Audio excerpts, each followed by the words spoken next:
I still remember the smell of chalk dust and rain-soaked uniforms the day she dumped me. School corridors were loud that afternoon, lockers slamming, laughter bouncing off tiled walls. But everything felt muted, like I was underwater. I had rehearsed what I wanted to say all morning. Not a proposal, not a confession full of drama, just something honest, something small, something real. Her name was Maya. She stood near the staircase with her friends, hair tied back, confidence effortless. She had always been like that, comfortable in her own skin, moving through school as if it were built for her. I was the opposite, quiet, invisible, the kind of guy teachers forgot to mark present. I waited until her friends drifted away. "Maya," I said, my voice cracking despite all the practice. She turned, polite smile already prepared. That smile hurt more than anything else. It meant distance. I was wondering. I began, swallowing hard. "If maybe we could," she sighed before I finished. "I knew this was coming," she said, not unkindly, but not gentle either. "Look, you're nice. Really, but I don't feel that way." The words were simple, clean, surgical. "I just think," she continued, eyes flicking away, "you should focus on yourself.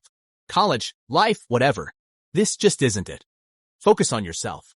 That phrase echoed in my head as she walked away without looking back. I stood there long after the bell rang, watching students rush past me like I was part of the wall. That was the moment something cracked inside me. Not loudly, not dramatically, but deep enough to matter. At home, my room felt smaller than usual.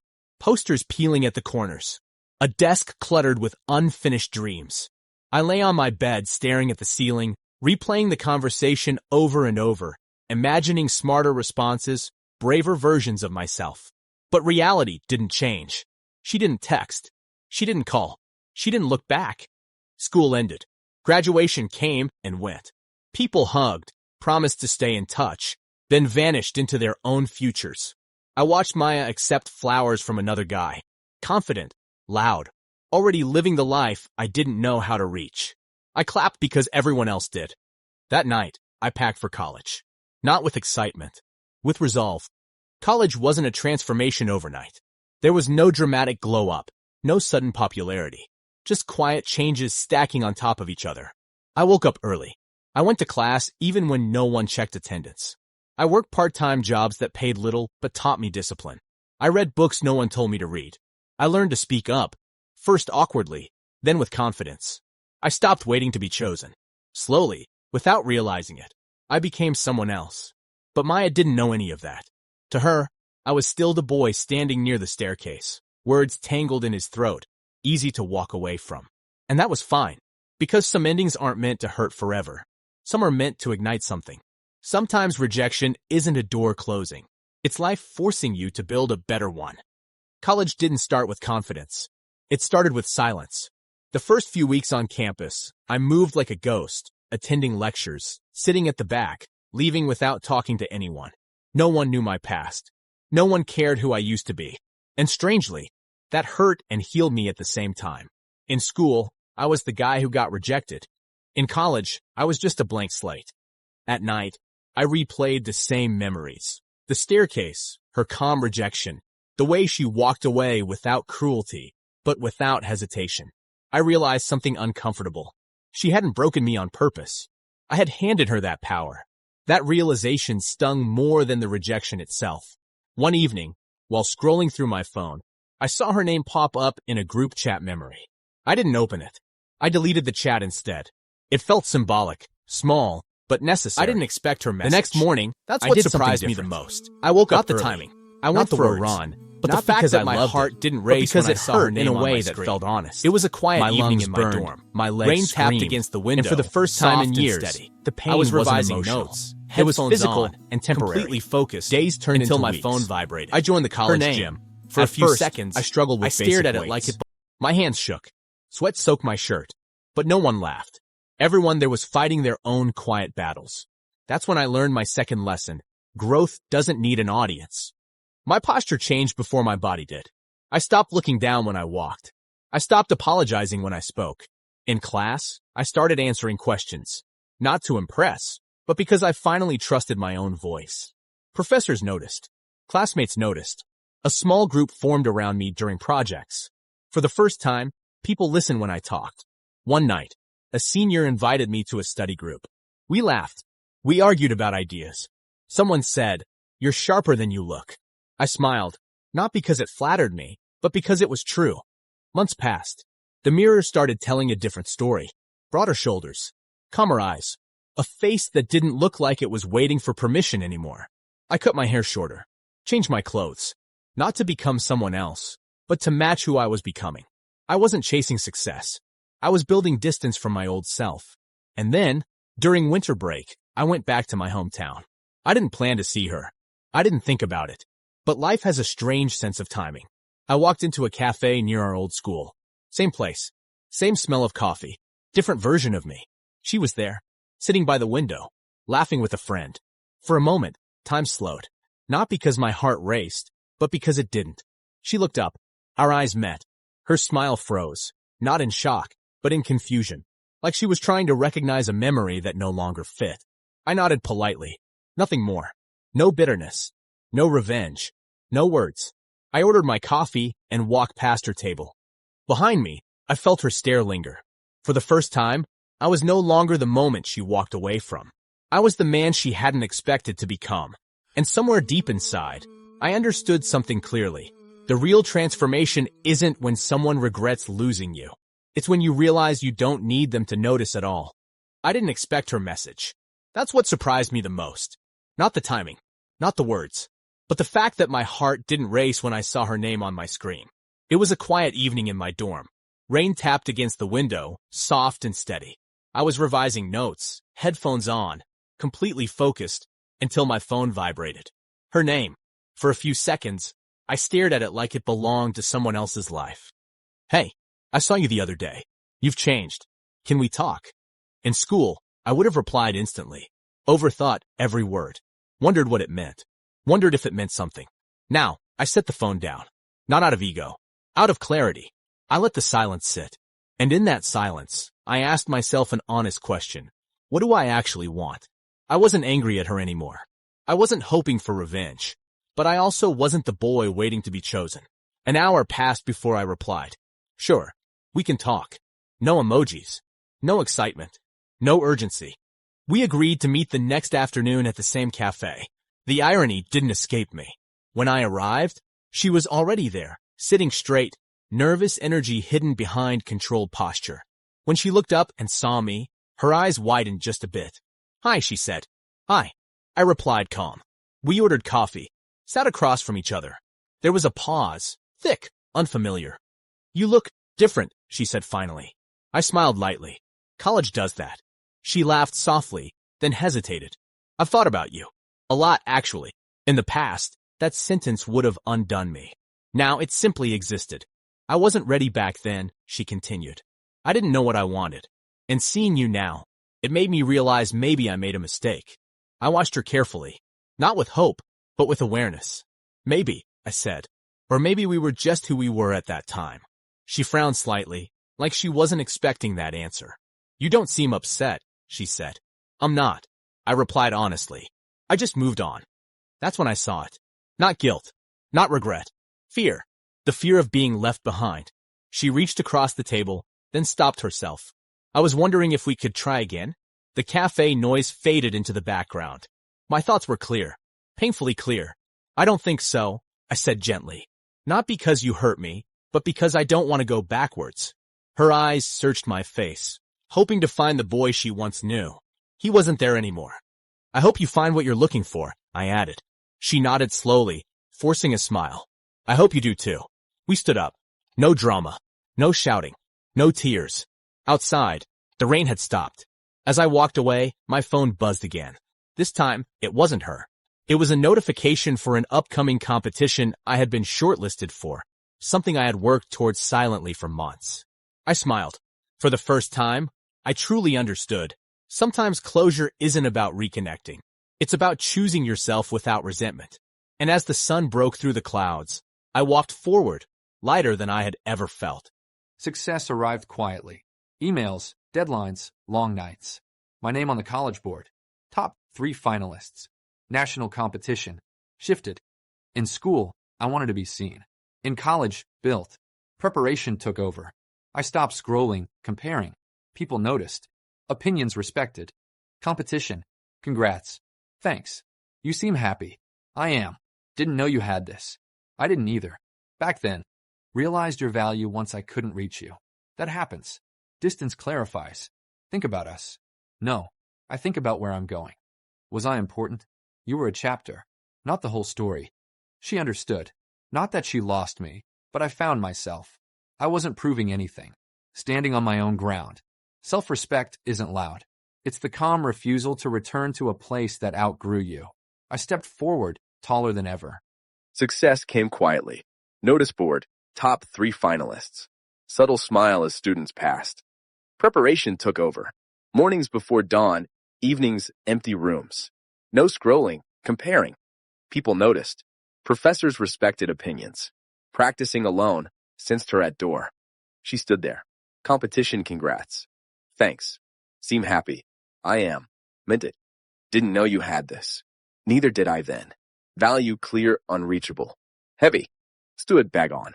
Distance clarifies. Us. Know where I'm going. Silence necessary. Past her, whisper, important. Chapter, not story. She got it. Found myself.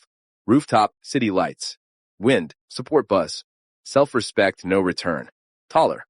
Life accelerated. Competition focus. Emails, meetings. Opportunities called. Ideas, futures talk. Brainstorming, overthinking. She faded. Networking event. Stage invite. Her back row. Confident speech. Earned applause. Praise, cards. Amazing. Thanks, distant. Didn't recognize. No approval performance. Lonely. Focused. Not your world. Right, you're not. Truth. Message. Miss could have been. Replied. Don't. Respect my become. Phone off. Silence protected. Growth no back. Lost access evolved. College felt smaller. World expanded. Internships, pitches, mentors. Fast forward. Including her. Everywhere. Library, cafeteria, parking lot. Accidental. Unbothered. One evening. Can we talk? No crowds. Bench under dim lights where I waited. Mistake. Didn't see your value. Young, scared. Listened evaluating. See you now. Changed. Nodded. I am. Start again. Changed so I'd never wait to be chosen. Smile froze. You want to arrive me. Unavailable. Eyes watered. Realization. Next day, professor introduces investor. Startup group. Calendar full. She sidelines. She understood. Growth moves forward. No turning back. Miss version they can't reach. The rumor spread before she spoke. People noticed her hovering again, closer this time. Not hiding, not watching from a distance. Friends whispered. Classmates glanced at me like they were waiting for a scene. They got one. It happened after a college seminar, the kind with guest speakers and half the campus attending. The hall was loud, buzzing with conversations, phones out, people tagging stories. She walked straight toward me. No hesitation. Can I say something? She asked, loud enough for people nearby to hear. I could have stopped her. I didn't. She took a breath, hands shaking. I treated you badly in school, she said. I judged you when you were trying. I left when you needed support. Her voice cracked, and I regret it every single day. The room quieted. This wasn't about love anymore. It was about closure in front of witnesses. I don't expect forgiveness, she continued, tears forming. I just need you to know. I still love you. Silence. All eyes turned to me. This was the moment people imagined for years, the apology, the regret, the public validation. Old me would have felt victorious. Current me felt calm. I believe you, I said. Relief flashed across her face. But believing you doesn't mean choosing you. The relief vanished. You hurt me when it was easy, I continued, voice steady. You want me now because it's hard to ignore me. People shifted uncomfortably. This isn't punishment, I said. It's consequence. I stepped back slightly, not away from her, but toward myself. I forgive you, I added. But I don't go backward. Her tears fell freely now. Not because I was cruel. Because I was final. I turned and walked out. Not fast, not dramatic. Just done. Outside, the air felt lighter. For the first time, my story wasn't defined by who rejected me. It was defined by who I refused to abandon. Myself. And that choice? That was the real glow-up. Small blue diamond, end of chapter 7 quote, Forgiveness is free, but access is earned. The message came 3 days later. No notifications. No drama. Just a long paragraph waiting when I opened my phone at night. I know you said you don't go backward. It began. I'm not asking you to. I paused. That alone told me she still didn't fully understand. She wrote about school days again. About how she chose popularity over patience. About how she thought confidence meant loud friends and expensive shoes. About how college showed her what real strength looked like, and how she saw it in me. I don't want to ruin what you've become, she typed. I just want you to know, losing you was the lesson that changed me. I read it twice. Not because it hurt, because it didn't. That was how I knew I'd moved on. I placed the phone face down and stared at the ceiling. There was no anger left. No need to reply fast. No urge to explain myself. The next morning, campus felt different. People still recognized me. But now, they weren't watching for drama. They were watching for direction. I joined a student-led startup meeting that afternoon. Not as a participant, as the one people asked questions to. Later, I was offered a leadership role, project head. No favors. No sympathy. Just results. That evening, I finally replied. One line. I'm glad you learned. I hope you build something beautiful with it. Nothing more. No emojis. No invitation. No reopening. She saw the message. Didn't reply. And for the first time, that silence didn't feel like rejection. It felt like respect. I realized something important that night. Some people are meant to meet you twice. Once to teach you pain. Once to witness who you became without them. I didn't win because she wanted me back. I won because I didn't need her to. Small Blue Diamond, end of chapter 8, quote, "The strongest closure is a life that no longer needs explanations." She didn't run into me by accident. She came looking. I found out later, from a mutual friend, that she'd been following the startup page online. Watching updates. Not liking. Not commenting. Just watching. That afternoon, our team hosted an open campus demo. Nothing flashy. Just real work. I stood near the back at first, letting others speak. That was my habit now. Build quietly, step forward only when needed. Then I saw her. Across the crowd. No dramatic entrance. No friends around her. She looked different. Not weaker. Not stronger. Just uncertain. For a moment, our eyes met. I didn't flinch. Didn't smile. Didn't look away either. I turned back to the presentation. That's when she understood. She stayed for the entire demo. Listened when I explained the roadmap. Watched people nod when I spoke. Saw how naturally others deferred to me. Not because I demanded it, but because I'd earned it. After the applause, she waited. I knew. I felt it. But I finished conversations first. Answered questions. Gave feedback to my team. Time passed.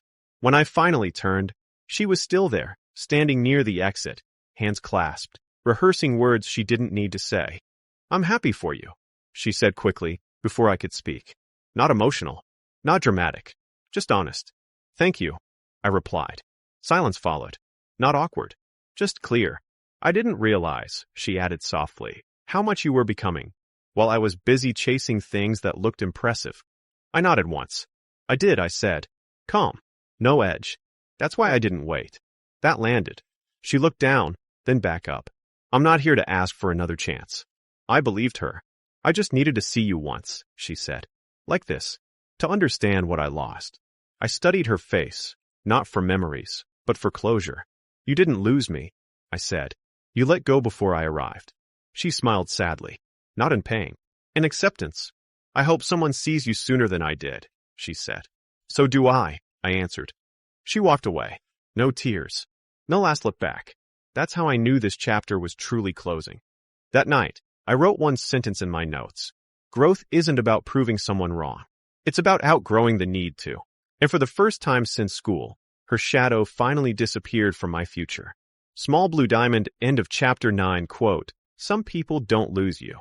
They arrive too late to meet who you became." The morning sun streamed through my office. The city moved fast, but I moved with purpose. My startup grew. That quiet power was intoxicating. Then she appeared. No hesitation. She looked different, matured. That spark didn't touch me. She smiled. "Congratulations. You've done amazing things." I nodded, calm. "Thank you. Congratulations aren't necessary. You're seeing the result, not the journey." Her eyes searched mine. "I made mistakes," she said. "I should have trusted you." I shook my head. "This is about growth. Yours and mine. The finality hum. She understood. As she turned to leave, I didn't move. I didn't ask her to stay. I walked back to my office. My life was mine. No regrets. Only possibilities. I typed. Some doors aren't meant to be reopened. True freedom comes from stepping forward. I smiled for myself. I opened the window. The city was alive. Freedom isn't given. It's claimed by those who stop waiting for others to change.